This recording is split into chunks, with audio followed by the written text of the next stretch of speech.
All right. This is Cameron Turner. It is June 6th, 2022. I'm sitting here with Jane Landers and my partner in this interview, Leah Harrell. And we are doing this over Zoom. And thank you for joining us today. And could I have you state your full name? Jane Landers. And to get started, just a simple question. When and where were you born? I was born in Pennsylvania. My mother and father were diplomats around Latin America, and she flew home from Tierra del Fuego to make sure I was born in the United States in Pittsburgh, well, Swissvale, Pennsylvania. Did you grow up in Pennsylvania as well? No, I grew up the first 4 years, I guess, in Washington, D.C., because my father was at the Pentagon. And then at age 5, we moved to the Dominican Republic, and that's where I grew up. In the Dominican Republic? Mm-hmm. Wow. Lots of good archaeology there with Dr. Kathleen Deegan. I've been back to her Concepcion de la Vega site. Mm-hmm. And, what sort of work did your father do at the Pentagon?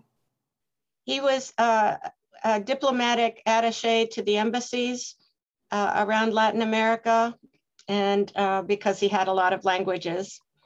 And so my presumption is that he was probably a spook.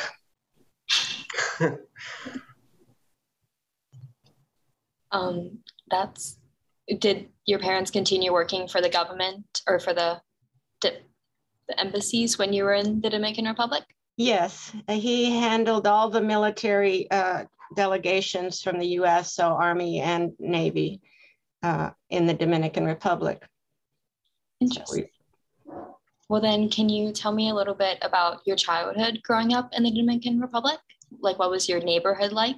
Sure. Well, we lived in regular diplomatic kinds of housing, so very privileged, I recognize now as an adult, with not so much real contact with my parents because they were always off and about, and my sister and I were really raised by our Dominican nursemaids who were sisters and lived with us, had their own housing in the back, and the whole thing. Their mom would come and be the laundress once a week, and there was a cook and there was a chauffeur and that kind of life. And going to diplomatic schools, so everybody was multicultural, lingual, and so on. They were in English, the school, and it's still there. It's become a great, much nicer, big, fancy school now called Carol Morgan School. And one of my former students, had some connection to it later when she went back to the Dominican. So it's where I was, educated till we came back to the States. When did you come back to the States? And so we came back to the States, I think, when I was in 6th grade. And, we end up in Miami still, quite a bit of multicultural Spanish speakers and that kind of thing.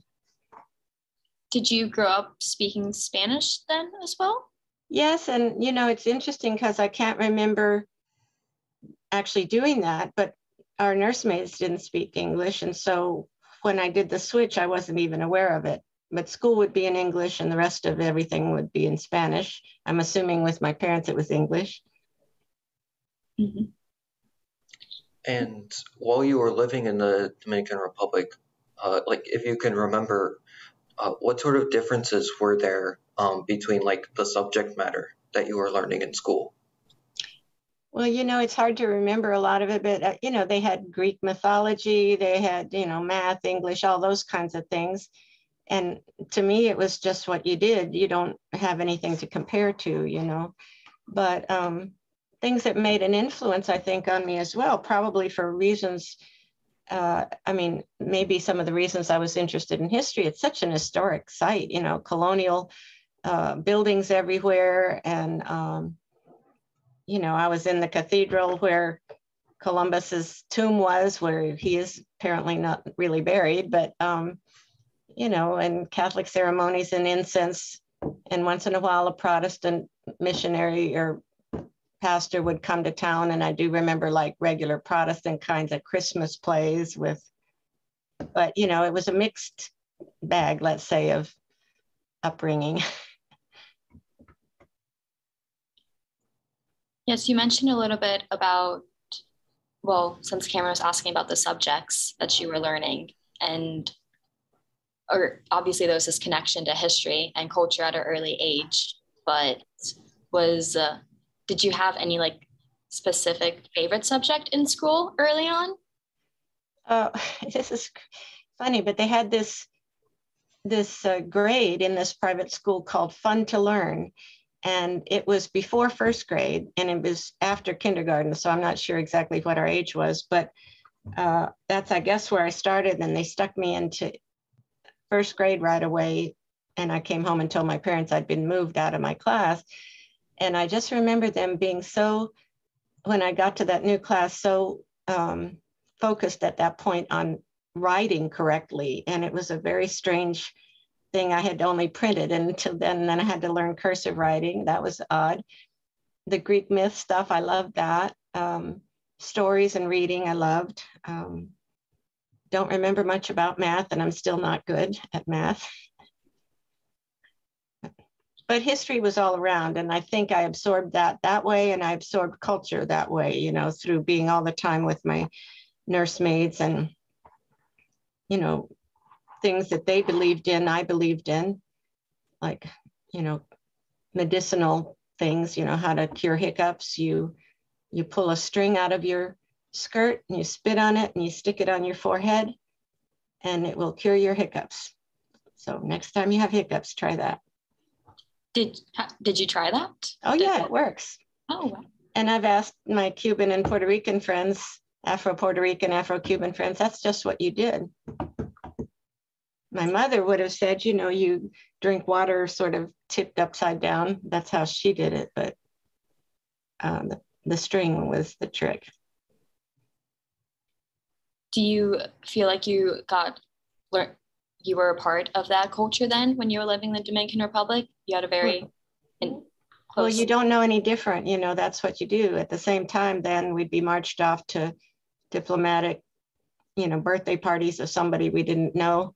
And they would take us, the nursemaids. And so it was you know, you think it's normal because that's what you're in. But when you come back, and as I grew up, I realized what an odd kind of background that was compared to most of my friends. So was your time in Miami then quite different than earlier?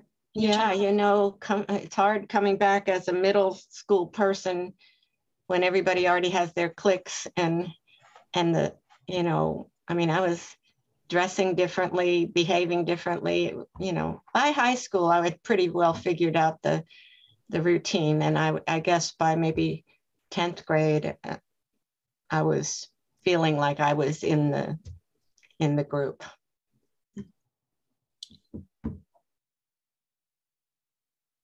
So did you stay in the Miami area up until? I ended up, yes, I ended up going to, well, I went to undergraduate at UF 2 years, came back to Miami, finished my degree at the University of Miami. Then I became a social worker in the Liberty City projects to handle the Spanish speakers as well. Well, I became a social worker because I had languages and so on, and I took the exam. But I was also doing a master's in Hispanic American Studies at the University of Miami while I was working full-time as a social worker. And then a little time out to have a baby, and then back to school at UF to do my PhD.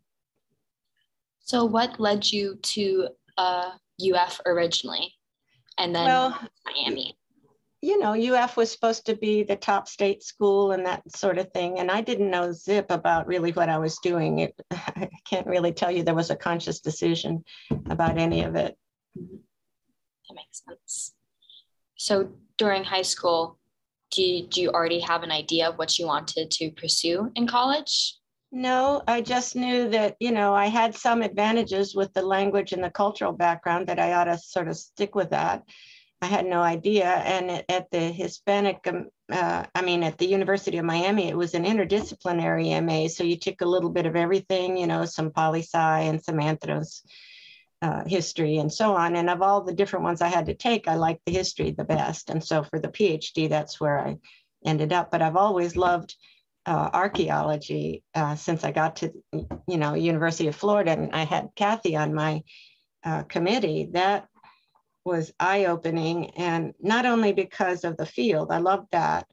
I always liked art, and was interested in the statuary and things that I saw in the Caribbean. But I realized that it brought so much more to what I was studying to also have that material cultural interest. And so I was just really, really lucky that I bumbled in, again, clueless, to having Kathy on my committee. And, not only was she this brilliant scholar who was doing work that I loved, but there were no women in the history department at the University of Florida when I was there. A huge department, all men. And so she was a role model as well for how you navigate, professional academic life, and also how you work in the public, because she was, of course, a very popular speaker. And so I've told her more than once, she was the person who made my career. My wonderful male professors were always very, very supportive and good to me, and would write letters for me for grants and things like that. So I owe them tremendous debt as well. But it was different to have, a successful professional woman in my age, especially in my day. There weren't any, that I had at the department. Now there are, but so that was very important. Plus, a lot of my graduate student friends were archaeologists, like Jim Cusick, who's now the special collections librarian at the P.K. Young Library at Florida. And, a lot of the women archaeologists were in graduate school with me too. So that was different, So this was during your PhD program at the University of Florida? Right. So you mentioned that this was when you kind of focused more on archaeology? Yes, I hadn't had any before. So really meeting Kathy and the strong archaeology program, Caribbean archaeology program at Florida, was really shaped I had planned to become a Brazilian historian because I studied Portuguese as well as I had already Spanish. So Portuguese was an easy second or third language to pick up, fourth, I guess. And I thought I was going to work on Brazil because I was very interested in race, always since my childhood. I realized, at some point my nursemaids made me aware of my white privilege when they would get mad at me for something.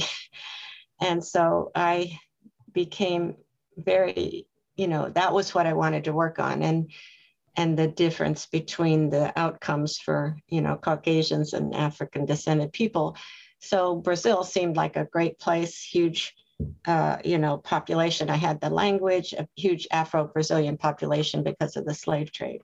But at Florida, I found some really wonderful primary records, and it was in Dr. Proctor's class, as a matter of fact, that I had to write a primary research paper, and I found some wonderful things in the P.K. Young Library. It's a treasure house of Spanish colonial documents.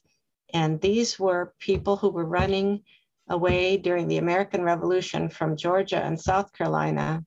And they had gotten to St. Augustine, and they were petitioning the governor to receive them there on this basis of religious sanctuary. And that was in the 18th century. And so I started backing up to where did this start and what's going on here? And that's what got me back to Mose. Interesting. So this was during a research project for a specific class? It was for Dr. Proctor's class. And so I wrote about that for his class, and it got published in the Florida Historical Quarterly. That was my first publication. And then, that was 18th century. And then late 18th century, the American Revolution period. But I just kept moving on back. And that's how I got back to the same kind of religious sanctuary policy, but it was the one that the indigenous and African people were coming into Spanish Florida for and formed Mose around. And you mentioned it briefly with Portuguese being like an easy third or fourth language. Like, how many languages have you learned like over the years?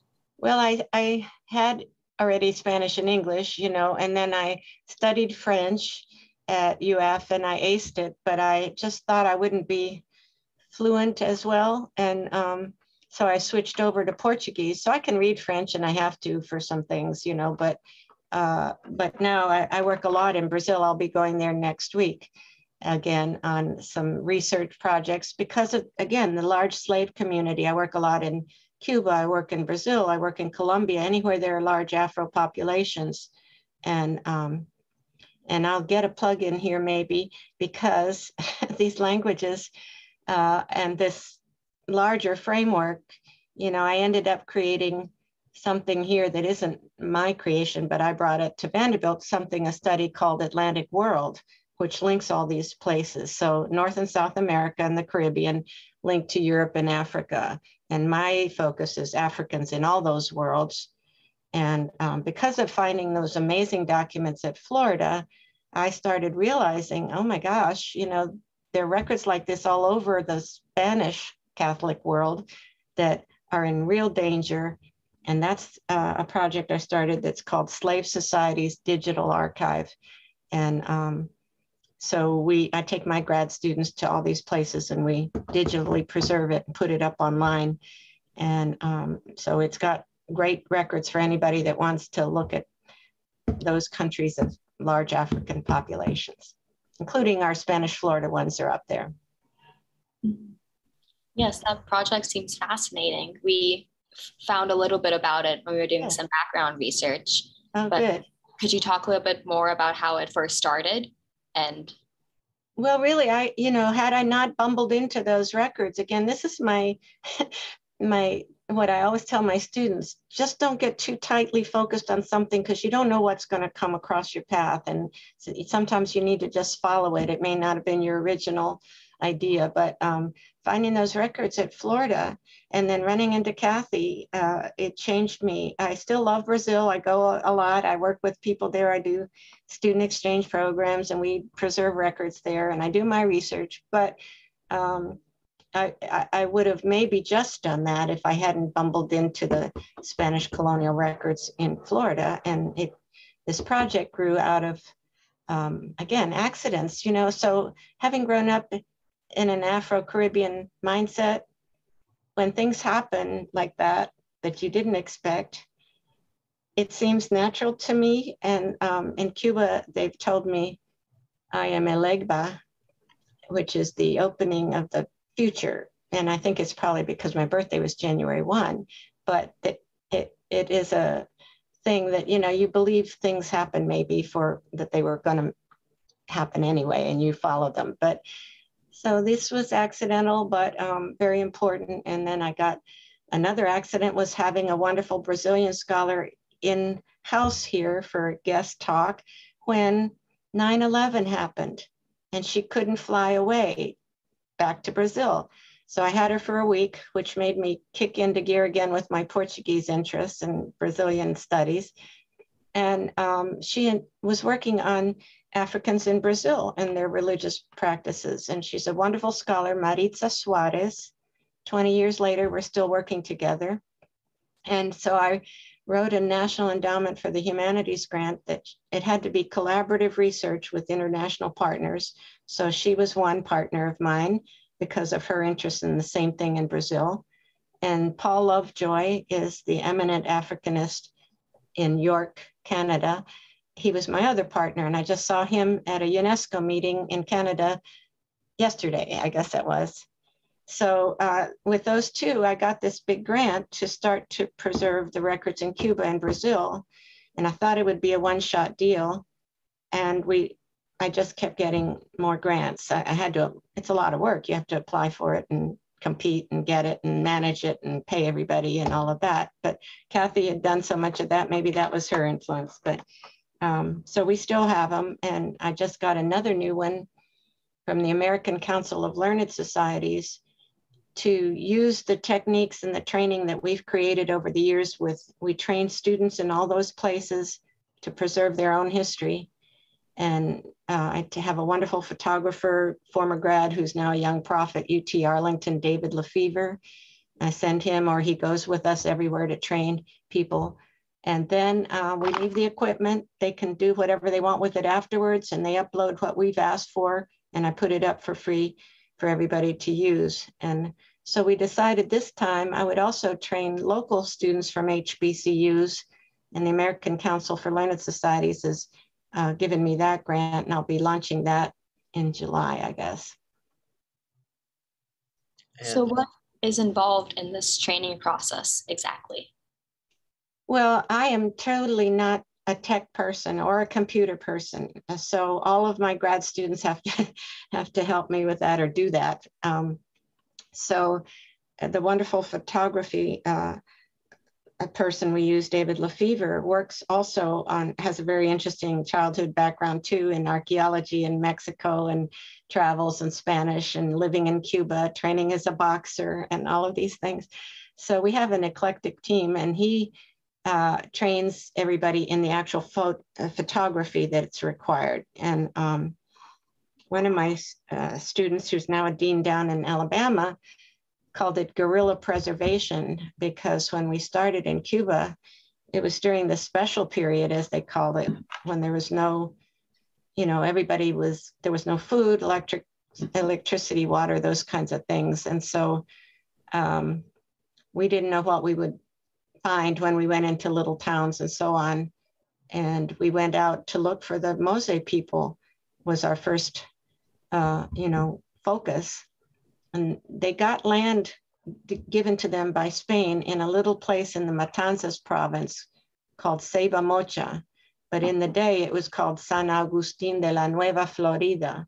So it's where everybody from St. Augustine got land and supplies. And they were given enslaved people right off the boat, non-acculturated people that in Spanish you would call bozal, as opposed to Ladino, which means somebody that's already Catholic and speaks Spanish and knows how to live in a city and that kind of thing. So here are enslaved people from Mose formerly, who ran and got free, have this amazing history all over the world, and go to Cuba, and now they are slave owners as well. So what that relationship is, I'm not sure, but it was interesting to find. So that was the beginning of that project, and we just kept expanding. There are also now my former grad student, who's now my executive director, is a real computer genius. And he is has totally reorganized, because we just kept thinking, this is the last one we'll do. And we just kept getting more. And it had to be organized. He's done that over the years. I put him on my grants too, as, the technical person. And now he's really interested in training students from engineering and other departments in machine reading technology to get the computer to be able to identify the manuscript materials that we're working on in Spanish and Portuguese. So some of the students I trained to read the materials and to transcribe it and type it and put it up for everybody to use in type form. Now he's training the machinery to do that. Will be a faster process if he can make it work. Yeah, it definitely seems like there's a lot going into that project still. Yeah. So Fort Mose was the beginning, and I try to use everything I find and give it back to the community so they can incorporate it in their interpretations and so on. Yeah. And I went back last year, stayed with Kathy to give the 25th anniversary lecture at Mose, because I was the first lecturer and then I was the 25th anniversary lecturer. That's how long I've been at it. Yes, I I think we'll definitely, it's my wife. Sorry. Yes, I think we'll definitely get back to asking you more questions about Fort Mose in a little bit, because that's very fascinating, especially Okay. how it came full circle. But I wanted to ask, you mentioned you've mentioned your students quite a few times who you've been working with. So I was just wondering, I saw that you began teaching at UF in 1988 for a few years before moving to Vanderbilt. Right. Could you maybe talk a little bit about what led you to becoming a professor and an educator? Well, yes, again, total serendipity. It was not a planned event. When I decided to go to the University of Florida, I said I'd had a little time out to have a baby in North Carolina, and I was driving down to see my mother in Miami, and I took a detour into Gainesville and asked about graduate school. I didn't know anything about, how to apply, what the programs were, anything. And a very wonderful American history professor, David Chalmers, was the graduate coordinator at that time. And I stroll in with my baby in a stroller and start asking all these questions. And he was very nice and talked to me about graduate school. And I had missed the application deadlines and so on, but I had already picked up teaching experience in North Carolina because I had a master's already. And it turned out they needed a teaching, person at the last minute. And they called me up.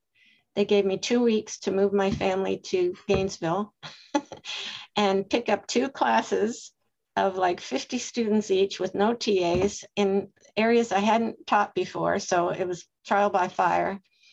And I taught that whole first year while trying to go to my first classes in graduate school at Florida.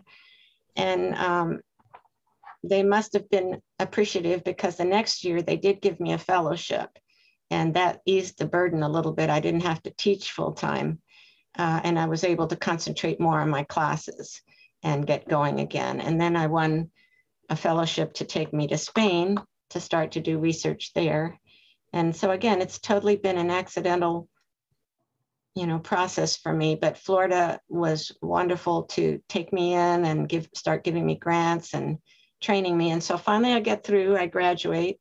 And at this point, I already had the museum exhibit underway for Mose at the Florida Museum of Natural History, was still working on that. My another trip to Spain was paid by the Black Caucus of the state legislature. And they sent me to focus specifically on Mose. With that research, I brought that back, and then Kathy and her team started the digs following the research that I found, maps and censuses and things like that. Then they were able to do with that same kind of funding from the Black Caucus of the state legislature, 2 years of archaeological work at Mose. And out of the combination of the history and the public aspect and the archaeology, we mounted an exhibit that was the first exhibit on Mose at the Florida Museum of Natural History. And our other wonderful colleague, Darcy McMahon, was the curator. And after it opened at at Gainesville, we created a traveling exhibit that went all around the country, and it had millions of viewers. We also made, small, packages of materials to go out to teachers. We did a teaching curriculum. So that year, in between my graduation, I didn't want to leave. I turned down 3 tenure track jobs because I wanted to stay and see that exhibit come to fruition. And in that year, to support myself, I took a contract also from Macmillan McGraw-Hill to write a 4th grade history textbook for Florida. And so I looked at the old textbooks for Florida. It's a political decision who adopts what textbooks. And Florida is a very important market. It's one of the 4 largest: California, New York, Texas, and Florida. So big time money goes into this decision of who gets to see what kind of history. And I looked at the other examples, and they were older works to be sure, but it had in it one line that I always use as an example of how bad the books used to be and how you needed to update it. Andrew Jackson came to Florida, and the Seminoles decided to move west. That's how they covered the Seminole Wars. And so I said, oh my God. And so their format was, you know, you find something neat to open each chapter with. And so I stuck all the archaeology, all the indigenous people, all the African people in it, that before it had been sort of interpreted. It starts in the 19th century, and when things really happen, well, they have Ponce de Leon and the explorers, they'll have that. And then jump to the 19th century, plantation Florida. And so the Spanish colonial stuff just wasn't there. The indigenous wasn't there. The African wasn't there. So I did that to support myself while staying in Florida. And then another thing that I did that year was there was this program called the History Teaching Alliance. It was based in Washington, D.C., and it was funded by the American Historical Association, the Organization of American Historians, and the National Council on Social Studies. So I became the director of that, and my responsibility, they allowed me to stay at UF so that I could work on the museum exhibit. But my responsibility was to go around the country and work with teachers, social studies teachers who wanted to get a master's, and to help them, you know, write grants, get off the ground, that kind of thing. So I did that for a year and learned how to write grants in that year. And then I wrote my own grant for my own research to segue back into academia, because everybody had told me, oh my God, when I turned down those other jobs, you'll never get back if you become an administrator, you know, you'll never. And again, you just trust your instincts, and those opportunities presented themselves. And so accidentally, I got an NEH grant, and it was to work on my Mose stuff. It helped me get my book published, my first book on Black society in Spanish Florida. And then somebody told me there was a job at Vanderbilt, and I applied for it and got it. Wow, that's quite a story going. So accidents everywhere. Mm-hmm. I want to touch real quick on the textbook you're writing for the fourth graders. Mm-hmm. Did you experience, I don't know what it was like back then, but did you experience any pushback when you were I was going to say, they probably have banned it by now. You're probably not allowed to see that book. Let me see if I can find it. Okay.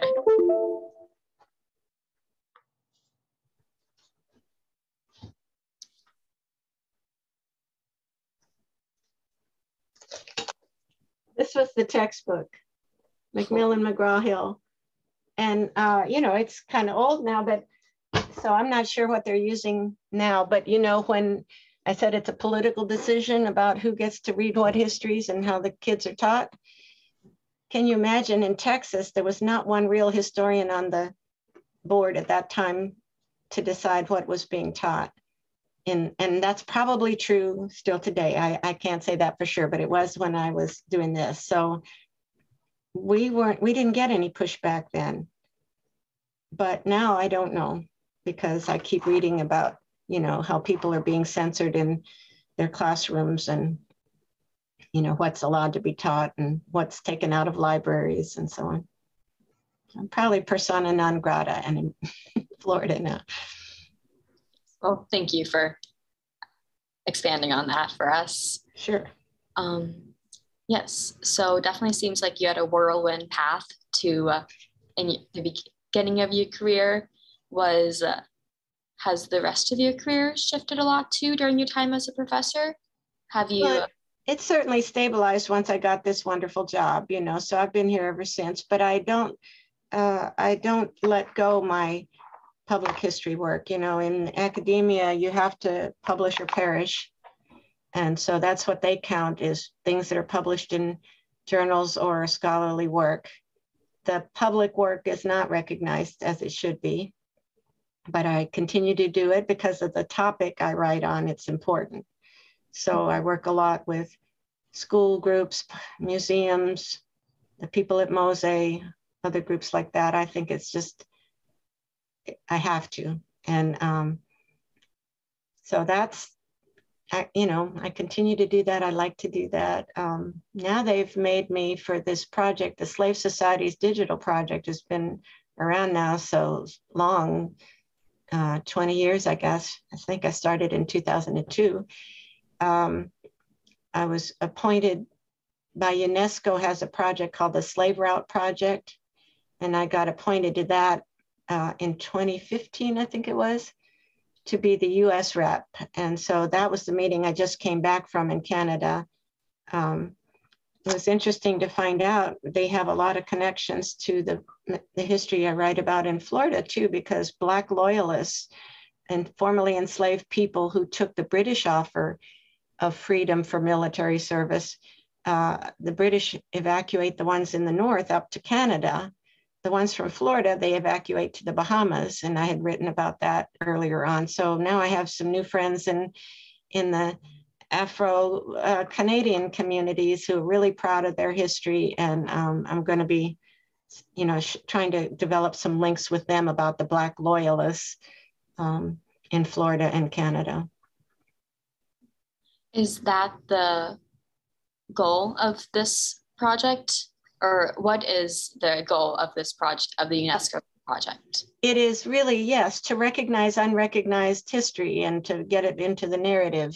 So what I'm supposed to be doing is finding that history that hasn't been remarked on and helping people, propose these sites of memory, they call it, to UNESCO, where it's reviewed. And if you've provided plenty of information about the place and how it's going to be maintained and its history and so on, then it gets this, logo basically as a site of memory for the Slave Route Project. And so Mose, of course, was one of the first ones that I did. There was no formula or even a form to fill out to propose these to UNESCO when I started. And so I looked at the ones Kathy had done again. Another way she has influenced my work. She and others had put together for Mose National Historic Landmark registrations, and then it was also added to the Underground Railroad system of the National Park Service. I work a lot with the National Park Service people because, again, archaeology friends from Florida like Stan Bond end up in the National Park Service. So I work a lot with them. So I just cribbed their forms and made a new one for this Slave Route Project. And we did Mose. I got one up here going that was for the first inland stone fort from the Civil War built by runaway slaves who died there in great numbers, Fort Negley. We got that one done. It's interesting. It looks sort of like the Castillo de San Marcos. It's got those pointy baluartes. I forget what the word is in English. But anyway, I worked with some folks in Texas, in Houston, Texas. There was a large reconstruction era Black community called Freedman's Town. I worked with them and they got theirs designated. So slowly but surely, we're getting some American sites on there. Some people from the Detroit River area in Michigan want to have a marker that is on the American side, Detroit, and on the Canadian side as well. So of people who ran away from slavery in the North and went to Canada. So crossing either of those international borders, you could become free if you left the United States. But Florida was the first underground railroad, I say.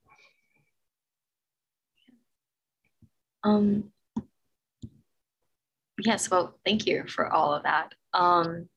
Well, I guess we'll just kind of transition a little bit more into focusing on Fort Mose specifically. Okay. Especially because I wanted to ask you to, I know you mentioned it before, but elaborate on a little bit about Florida being the first underground railroad and how maybe you first made that theory discovery in your research. Again, totally accidental and very off the beaten path like our interview is. It was because of Dr. Proctor and doing that coursework and finding those original runaways. They were just little paragraphs in the Spanish records And the one that kicked me into gear, I'll get to Mose in a minute, it's a backward track, there was a fascinating paragraph about this man called Big Prince Whitten. And it described him physically, 6'4", well-built, a carpenter by trade. And then it described his wife, Judy, a talkative wench. And it described his children, Polly, gently pitted with the pox, and Glasgow, a smiling countenance, and this wonderful family trying to escape during the American Revolution to become free in Florida. And that's what started me. And, I wanted to know what happened. And when I found the Spanish reports, I couldn't find Judy and Polly in Glasgow. And I thought, oh no, they've been captured. But I realized as I worked on it, which became my dissertation then, they had become Catholic and they had been baptized. And so they were going by their Spanish Catholic names. So Big Prince becomes Juan Bautista Whitten, John the Baptist Whitten. Judy becomes Maria, everybody's Maria. And so each of the children had their Spanish Catholic names, and they were united and they hadn't been separated, and they had tried 4 times to escape before they make it. So that story, it still gives me goosebumps. And I started backing up and saying, how come they were freeing them? And then I realized, well, it starts way back in the 17th century. So a century earlier, as I tracked back and forth, and this became my dissertation again, because Brazil was interesting, but darn, these are great records, So the first runaways that I can find that get to Florida, it described them, and it was 2 men, 3 women, and a nursing child stole a boat in South Carolina and get to Florida down the coastal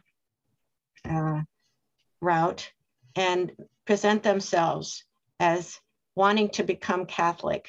And the governor freed, at the beginning, he didn't know what to do with them. There wasn't an official policy. And he writes to Spain all the time asking, what do I do with these people? In the meantime, he put them to work on the Castillo de San Marcos and in his household, and he paid them wages as if they were free. And finally, they do get a royal proclamation from Spain in 1693 that anybody who leaves a Protestant colony and gets to a Spanish Catholic colony and wants to become Catholic will be free. So I focused on Florida, but now my former grad student, Fernanda Bretones, is focusing on those who run from Jamaica to Cuba, or from the Dutch Protestant islands to Cuba or to Puerto Rico, and they have a royal requirement to free them. And so Florida is part of a larger story, again, an Atlantic world story that has, so what happens in Florida is also happening in some of these other places, we find out. And so the 1687 is the first ones I find. But, I totally go on rants practically when I see 1619 being presented as the beginning of African slavery in the United States, or African history in the United States, because the first person that we know of African descent that touches Florida, 1513, a free African man, literate, named Juan Garrido, who goes all over the Southeast and Southwest, is in the conquest of Mexico, has been to Cuba, has been to Puerto Rico, has all over, writes to the King of Spain, just like Big Prince did, to say, these are my services to you. What are you going to do for me? And this was a regular reciprocal obligation of the crown to support the people that were his family, Catholic family, and that had done services for him. There's a regular huge archive of all of that material.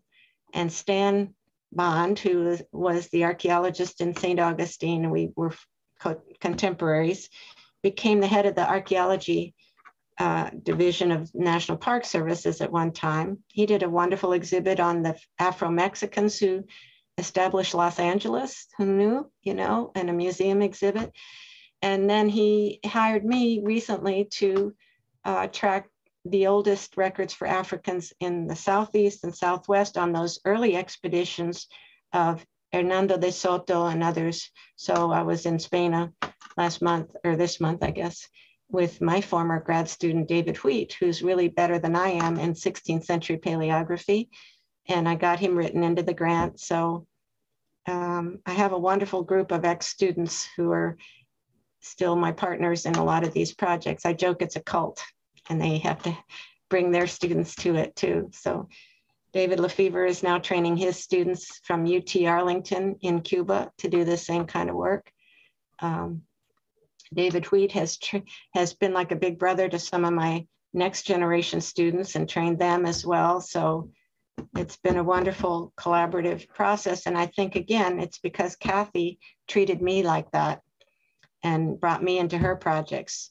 And so that was a model that you didn't find a lot in other fields or, when I was coming through. And so, forgot what the question was. Sorry. Okay.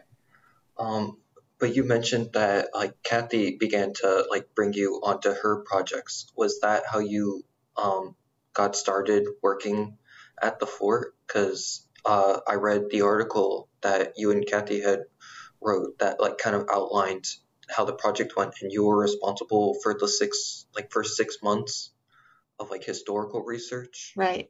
Could you tell us more about that? Yes, I mean, I had already worked in Spain in the archives, for my own doctoral research. So it's very formulaic, the Spanish, wherever they went in their world, whether it's from the Philippines to, Chile to Florida, the same kinds of records are kept. It's very, very organized in the same manner. And so my previous training and my own work, Kathy knew of that because she had been on my doctoral committee. So then when this opportunity came with the Black Caucus of the state legislature, she referred me as the person to do the historical work, and that sent me back to Spain. And that's when I gathered all that stuff, maps and censuses and anything I could find. And it was really illuminating, since you all are in the world of archaeology, that the questions she asked me to find were not what I would have been asked by my own history professors. She asked me what kind of trade goods came in, what kind of environmental, dangers or actions would have affected the settlement, hurricanes or floods or droughts or whatever, who was coming in and out of that place. Things that, how was the physical layout of this place? What's the relationship in the spaces and so on? Things I never would have been asked, in a history class. So it totally changed the way now when I read for stuff that historians would just pass over probably. But for me, it's really important, what that woman was wearing. Where'd she get that cloth? Or, or what happens if there's a hurricane? How is that interpreted by an indigenous person? How's that interpreted by a Spanish person? How's that interpreted by an African person? And now every time I read something like that, I think of that. What is the religious significance of that, catastrophe for each of these different religious worldviews or cultural views? And I never would have been thinking that way if Kathy hadn't specifically given me a charge when I went back to Spain to find all that information for Mose. But it changed and now I teach that to my students. That's how they're supposed to think outside the box, outside the historical frame. You do need that. Archaeology couldn't work without our history, but history can't work, I say, without what we find in the material world too. Especially history from below, as they say, for the people that don't get to write the official reports. And with what you have found and what Kathy found and everyone while you were working at the fort, how do you feel about the projects that are going on now with the current excavations? Well, I'm certainly hoping that they'll find more things. The tragedy is that allegedly, not allegedly, it happened. Henry Flagler, when he was building all his hotels, dredged a lot of that dirt, and who knows what was lost. You know, that killed me to find that out. And also, as you all know, the water has, you know, started coming into the corners, and things are underwater maybe, that might be actually more preserved than what was raked away by Henry Flagler. But I'm working a lot on or more recently, because of these Park Service projects and because of my biography on Menendez now, I've focused more on the actual battle that was at Mose, that I had written about it, but I hadn't thought through all of the possible ramifications of it. And so I'm trying to think about, well, where were the dead buried? You know, they didn't bring everybody into St. Augustine to give them a church burial during an international war. You know, they're out there somewhere. And whether they've been raked away, I don't know. But that's important, I think. A lot of, you know, you may know that the Fort Mose Historical Society has gotten some funding and grant money to build the first fort again. So Kathy and I have been meeting with them and going over potential drawings and plans and all of that, and what was really there in the first period. So I'm going to have to go back and look at some of that. The original reports I did for the Florida Museum are there, and I did a whole thing, a chronology of events that might have had impact on the place, like, you know, droughts, like cholera epidemics, like, you know, things like that that might have made a difference, or when people came in. So I did do a very, very detailed report, several reports for that first project that may be of use. You may already have them, I don't know, but I need to go back to that myself, because again, popular ideas of history are not always accurate, you know, and so I want it to be as accurate as we can make it. And Kathy and I had a Zoom meeting with all of the group to try to, you know, suggest a few corrections to the original plans. And we'll see if we can find some more things to help out. They're particularly interested in having a fort built where they can put on exhibits, you know, like shooting off cannons and whatever, and also that visitors would have something to see at the site, because as you know, there's nothing but the museum there now. But I'm so happy for that museum. That was a wonderful, wonderful, wonderful thing to have happen. And for Kathy and the earlier group to get it on the National Historic Landmark meant that's why there are no condos there. That's why you all still can do the archaeology. And Kathy and I have actually kayaked from her house on the marsh all the way up to Mose to try to, you know, also have a sense of how it might have been. Of course, I don't know what's changed and altered in the waterways. Something else to think about. And with the like the funding to have the fort rebuilt next to the visitor center. Yeah, well, those people at the Historical Society have done a great job on fundraising, and the football team in Jacksonville has kicked in a bunch of money, and other donors have, and they really, I wish I could tap into that much money for history. So they've done a good job. I think money won't be a problem. We just want to make it as accurate as we can make it. And like, what do you Maybe they'll give you some more money for archaeology too. You ought to tap into that. Say there's more to be found. I'm sure Lori has thought of it, but you might mention it again, that suggesting, you know, that more archaeology needs to be done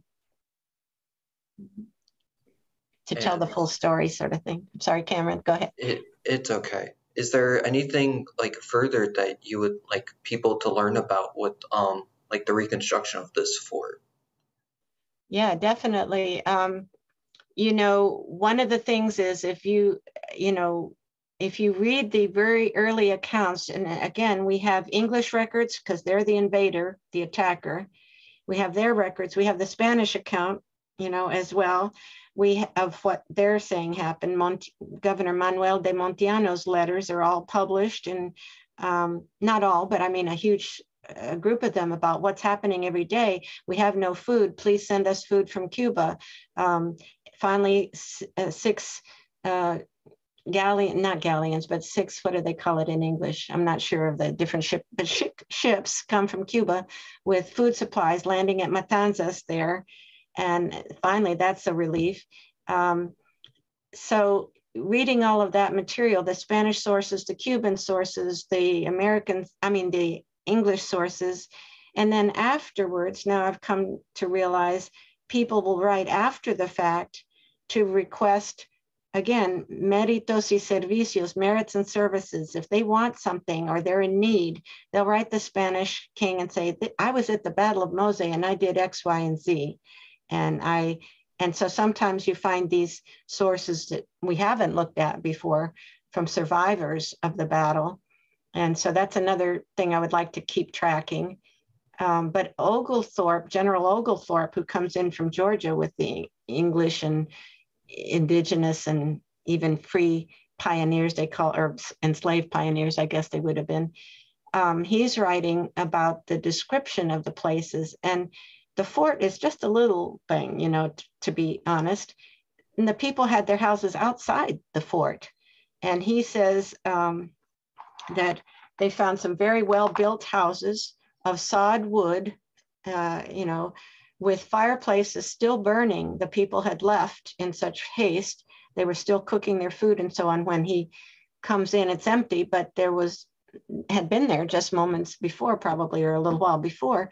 These are very well-built houses that at first the idea would have been to destroy them, but the people, or he's convinced that they're so well built that he will keep them because they will provide they will make it into a hospital for their own troops.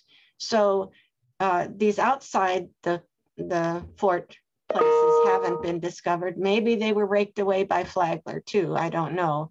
But they were significant enough that Oglethorpe doesn't destroy them and thinks that they'll use those buildings instead. And that's where they planted their crops, and that's where they had animals and so on. So, and if they were living outside the fort, there was stuff outside the fort, you know.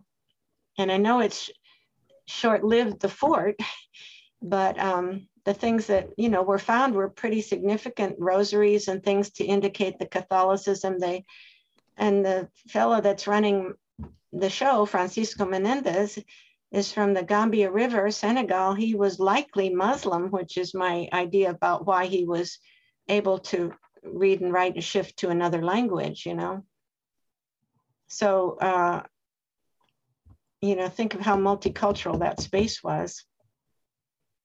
And the housing outside the fort would have had some of potentially these things. So that was my, you know, dream that I had, that we broke into the walls of one of these former living spaces and we found, they were doing all this African practice there too.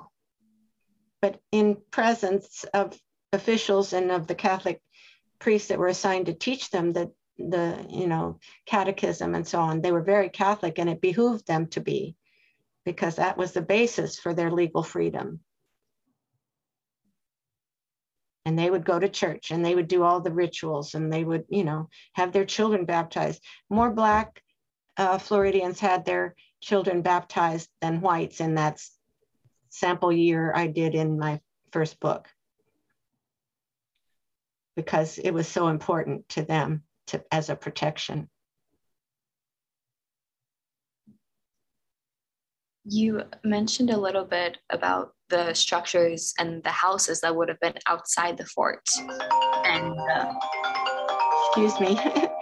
You're okay. Nancy, can I call you right back? Okay, honey, I'll do it. Bye-bye. My son. Yes, that their houses were laying outside the fort.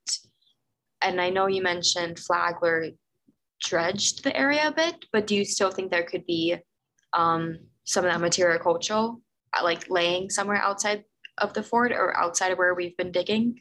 I hope so. I mean, I am not the expert on that. Certainly Kathy and Lori would know better, but you know, just to know that they lived outside is important. And maybe we could do some more work in the English archives to see, if Oglethorpe gives any sort of, description of how far from what everything else was. Because I was working more in the Spanish materials, but when he invades and keeps those buildings, maybe he said something that I didn't pay attention to at that time that would be useful. And also I've been paying more attention to the indigenous, they're free Black militias run by Menendez, so everybody's brought into St. Augustine during that time period, and to the indigenous villages outside. And the governor is using them as guerrilla troops to go out and see where are the English, tell me how many of the English Indians are there and where are they, and then they're burning up Fort Pupo and Fort Picolata, and he's getting information from these indigenous spies, basically, and from the Free Black Militia, who are also out there rounding up all the horses, moving all the cattle they can find to put them on Anastasia Island so there'll be a food supply. So there's all kinds of things that could also be found on Anastasia that had links to Mose you might think about. Matanzas is where they're getting their food. So people are obviously going back and forth from St. Augustine to Matanzas Inlet there. So I think, even if he dredged, there may be things if we think outside our fort box too,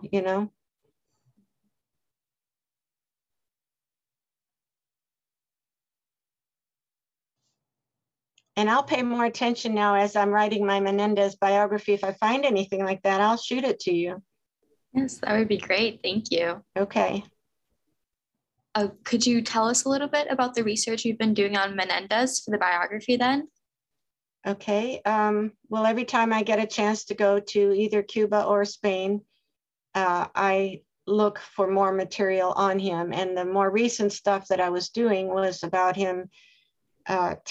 He wanted to go to Spain and see the king because he hadn't answered his request for a position when he tells all his merits and services about Mose. Governor Montiano wrote cover letters for the two petitions that I found and said he was very brave and he's made a wonderful role model for all the people at Mose and you should give him what he's asking. But they never heard back. And it's a global war at the time, I have another Colombian graduate student, who's looking at the War of Jenkins Ear in Colombia. We're looking at the War of Jenkins Ear in the United States. Other people are looking, other places. Panama he attacked too, and so on. So I just started paying more attention to his route when Mose is abandoned, remember, and they're all living in St. Augustine. He takes a commission as a corsair, meaning a legal pirate, basically, in a time of war. And he is raiding up and down the North Carolina coast. So there's some connections there. And he eventually, on one of these expeditions, gets captured by an English ship and taken to the Bahamas and sold back into slavery. So I have that part in my original book about it, I guess. And then, so I've been trying to figure out what happens to him in this interim when he's an English enslaved person again, before he gets back to Mose, and how does he get back to Mose? So either he was ransomed back by the Spaniards, he escaped, or, I have no idea. So somehow he ends up back at Mose because he's on that 1759 census, Solana census, and he's on all the exit censuses, going to Cuba, and he's getting his land and his seeds and his animals and his slave person.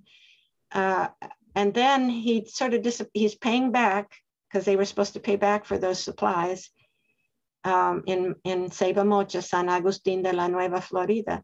All of a sudden his payments stopped. And I thought, what happened? My theory is he didn't like it on the boondocks in the frontier of Matanzas. And he's an urban literate person used to being on the seas and living in a city with Catholic cathedrals and stuff. I think he probably goes back to Havana, and so I'm tracking him there. He had been at Regla for a year before they give him land in Matanzas, and that's a seaport and a pirating port and all that. he either went back there or Havana. So that's my theory. And I'm tracking him still. Wow. That's fascinating. Thank you for sharing that. Okay. Have I pretty well covered what you needed? Yes, you've done great. I was just, Cameron, do you have any more questions? I don't have any like more questions for you, but if there's anything else that like you think you would like to share before we wrap up. Keep up the good work and keep it alive in everybody's memory, and make it important even in these hard times when you're not supposed to be talking about these themes. I was wondering if I could just ask two more things. Sure. Kind of on the same line. I was just curious of how like the public perception and knowledge of Fort Mose has changed since you've all began this project up until now. Have you noticed a large difference? Well, yes, I have. I mean, a lot of people know about it now because I put it in the 4th grade textbooks, and I've also had it, I see people picking it up and putting it in, college level textbooks too. It was required in the 4th grade to teach Florida history. I don't know if it still is, but so that was my hope that a younger generation would get that. The museum, as I say, Darcy's wonderful museum exhibit that we all got to work on, that's so much fun, figuring out what physical things to put in it and what artwork to put in it and what documents to use. That circled the country for a long time. And then we gave it back to the community, and that's the stuff you see in the little museum there now at Mose. So it has had an impact, I'm happy to say.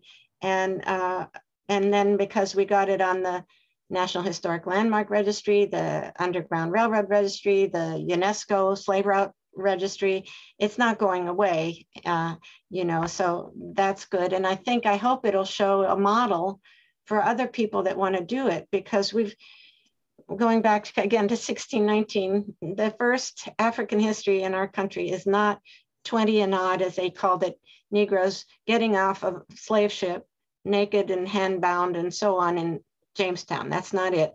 More than a century from Florida to California of free and enslaved Africans. These Park Service projects we're working on are to help people reinterpret that history in the national parks, put up different kinds of museums, have these individuals. One African woman survives 4 years of that trek and all those battles.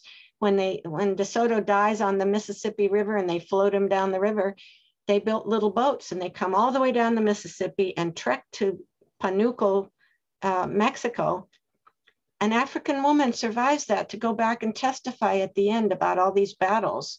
So this has to be in the history narrative too. And that's, so Mose was the beginning for me, or all the things, the wonderful things at the Castillo. I work with the people at the Castillo and everything I can to make that history public, because that's how more people will read it than reading my heavily footnoted monographs, So I want it to remain, and I do everything I can, of course, when I go out and do a lot of public talks and so on. I did a TED talk about it, and I'm doing another one about it. So anything public, I think, is important. I always used to think about casting Denzel Washington as Francisco Menendez. That's how long ago I started this. So what exactly do you think the importance of this public archaeology is, specifically relating to these, these untold stories? Well, it is so important. I mean, it's what hooked me and made me a totally different historian, to be able to go out to the digs and see what everybody was doing, and, and realize the hard science of it that I could never do. But I jokingly call myself an archaeology groupie, because I go to every site I can go to now. So if it's, I recently took my students to Cape Verde, the islands off the African coast, and Kathy came with us. So we got to see, we did an archaeological tour of 16th century Cape Verde sites, while my students and I were working in the archives looking for that, for the early slave patterns. So archaeology and history have to go together. And I will train all my students and they will train all theirs to do that too. But I think the public responds, very much more to something they can see like a material thing than they will to, a handwritten piece of paper that's falling apart that I get excited about. But it's important. So the material archaeology can tell that history that doesn't get written, first of all, and then make it accessible to the public where they can imagine, how it would have been to live in the frontier with just these small amounts of material things to support you. It's just totally, totally, totally important. And it's expensive. This is the other thing. I wrote an essay a long time ago with Dr. Michael Gannon, did a book on the New Florida history. And I looked, and the only people that can really afford to do archaeology are the Americans. And it used to be the English. Cambridge had some big projects in Cape Verde that we saw.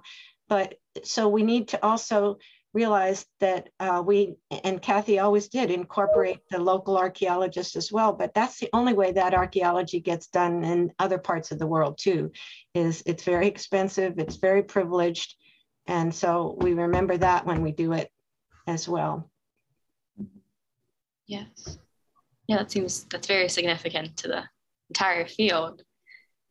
Oh, and the digital archive that they're doing at Mount Vernon, I'm sorry, at William and Mary, Julian Gill, all of those people are very interested in Florida, and I've worked with them, and they have Fort Mose up there, so that's an important, again, promotional thing for Florida archaeology. Most of what they have, are the plantations in the English Caribbean and in big sites like Monticello and Mount Vernon and so on. And they're very, very interesting. And I've been involved in some conferences where the archaeologists will be talking about, finally, they're starting to, portray the lives of the enslaved people, where it used to be only, George Washington or Thomas Jefferson or whatever. And I'm working right now with some of the archaeologists. My next door neighbor, Larry McKee, was the archaeologist of the slave cabins at the Hermitage, Andrew Jackson's plantation here. And he brought me some records he needed translated in Spanish. It was a Spanish woman from St. Augustine whose slave had run away in the War of 1812, had gone over to the Apalachicola Fort in West Florida that the US Navy blew up against international treaties. And he was badly wounded, escapes with everybody to the Seminole villages and Bowlegs town on the Swanee up there, where Andrew Jackson captures him in the First Seminole War and brings him back. And he would never have been discovered. The Hermitage thinks everybody's Aunt Lucy and Uncle Tom, and they don't know how on that plantation there were also indigenous women, multicultural, multilingual, literate people, like my guy, Fernando, gets renamed up there Polydor. And so there's a lot of hidden history that's been anglicized. And the language barriers, because so many scholars in the past only worked in English, our country's history has been written from a Northeastern Anglo perspective. The farthest south they get is Virginia, or maybe South Carolina. And it's like the map disappears south of Charleston, That whole southern tier is what we bring to it with Spanish and French and material cultural explorations. And that will put back African and indigenous history where it's been erased. Yeah. And you mentioned another story about a specific individual, and you've mentioned a few during this, our time together. Have you found that a lot of your research has focused on individuals in the past that you've been able to follow? It has, through Kathy's getting me to Mose and finding the individuals. I think I'm drawn more to stories like that, but I think people can relate to that too, if they know the story of a father and mother and two little children trying to escape through the American Revolution and making it and getting free. And, that reaches people. And so, I've done quite a lot on different individuals in different collected works, to get them out on in the history as well. And especially women. Way back when I was in graduate school at Florida, one of the English professors there, Ann Jones, did a great collection about, people of women. And I did one about how African American women in the Anglo world and African descended women in the Spanish world, how each of them manipulated or negotiated legal systems, and how the ones who came out of the Spanish world knew all the tricks. You use law, you use religion, you use your community, you use your family networks, you use your patron, your famous, individual who's taken an interest in you. Where the Anglo world, they thought paper was what counted, and they're not successful. They don't know how to work that system, So I've always focused on individuals and the ones that don't get written about as much, and that includes women and children. Yeah. Have you found that any of these stories and the work you've done at large, has it impacted your life? Yes. I mean, I feel like, you can't spend 20 something years working on people like Francisco Menendez and his family and not feel connected to them, and and the Whittons, he becomes a sergeant in the Free Black Militia in the War of 1812. He's a hero who defeats the US Marines who came in on an illegal invasion of Spanish territory. And he ends up also going to Cuba after 26 years of serving Spain in Florida. He goes to Cuba. So, Florida is a suburb of Cuba. And so a lot of records in Cuba relate to us. Wow. Well, thank you. I think that's all I have, but is there anything else that you would like to share? I know I kind of cut you off the last time. No. I think I've probably gone way off base on a lot of things you didn't intend for us, but I just am continually interested in promoting Florida history, and will be glad to help you all with anything I can if I find any more material that would be useful. And thank you all for recording this and keeping public history alive as well. And good luck in your careers at Flagler and UF. And I was just down in Flagler not too long ago, Cameron. There was an art show there. And the woman who was the artist, I don't know if it's still in place, but the African-American descendant of one of the families I wrote about in my book. And we became friends again. So I keep running into descendants of the people I write about. And that's why the people matter to me, that it's the people that got started in Spanish Florida had a generational foot up in the Spanish world, that once it becomes Anglo again and becomes plantation slavery again, it's hard to get that advantage, to have property, to become literate, to know about other worlds. It gets shut down in the 19th century by plantation slavery, except for one away Cimarron communities, maroon communities like the Black Seminoles that I work on. And they are more like what we are just talking about than a plantation. Sorry, one last thing since okay. So going, do you have any ideas or any hopes for the future of your research as you continue? Yes, I want to get 3 books done that I've started and can't finish. One is my Menendez biography. And these are things that have been funded, so I need to pay back, One is the Menendez biography. Another one was a book I'm doing on maroon communities in different parts of the Atlantic world. So I've worked in Mexico and Colombia and Spanish Florida now, and Hispaniola, the Dominican Republic. I have to finish that. And what's the other one? I have 3 that I'm supposed to be doing. I'm blanking on the other one, all right. But I want to get those done. Well, thank you. And then just as a last thing, do you have any hopes or, thoughts about the future of Fort Mose? Well, yes, I'm very, very thrilled that the community has kept it alive and become so publicly involved for 25 years in this story and reenacting it and welcoming people and bringing school children in. So, and now that they have some actually good funding, I'm very confident it's going to keep going. And I think the more material culture you all can find, the better, to help keep you know, we have to adapt our narrative and add to it as we go forward. So I'll be looking for more history and you guys be looking for more archaeology. Perfect. Deal. Okay.